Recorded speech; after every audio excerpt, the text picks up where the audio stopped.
Opposition in this country has lacked a vision. It has nothing else to talk about except Ruto must go. Yes, we can remove the president. Very easy. We just need to turn out in large numbers and vote.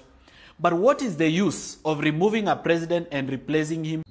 Yes, Wakenya, mimi naitwa Jahom. Wakenya mmesikiza vile Morara anaongea. Huyu Morara anaongea hivi na akumbuke Wakenya ndio walikuwa wanamchangia pesa ya kufanya kampeni. Wakenya ndio walikuwa wanamsanyia pesa ya kugonga Ruto ili apate ground. Lakini hatukujua Morara mwenyewe ni msaliti. Sahi Morara amerudi kwa William Samoei Ruto. Sasa Wakenya mimi nawaomba tuangalie, tukue mwangalifu kwa hawa viongozi wetu wale ambao tuko nao side ya opposition. Kama tunajua hatujaamini mtu, tukiona hatujaamini mtu, my friend, tusirely sana kwa huyo. This time round tunataka watu wa kuaminika. Sio watu wanadanganya Wakenya ili apate ground vizuri ya kubagain kwa William Ruto. Hiyo ndio hatutaki. Tunataka Wakenya wapate haki yao. Wakenya wapate haki yao.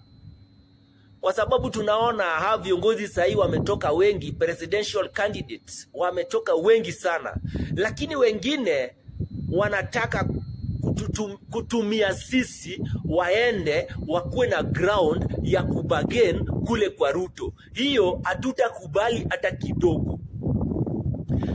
Namwambia Kalonzo Musyoka, Martha Karua, Eugene Wamalwa, John Natembeya governor wa Trans Nzoia, pigeni msasa wale ambao wataungana na nyinyi. Pigeni msasa hao vizuri kabisa. Hatutaki mchezo.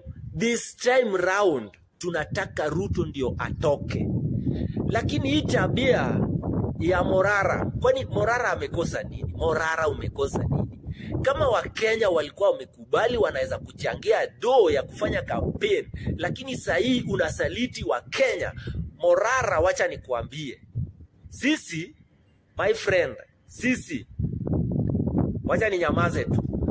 Lakini kitu umefanya sio poa. Next time hakuna mwenye atatudanganya vile umetudanganya. Asanteni sana Wakenya.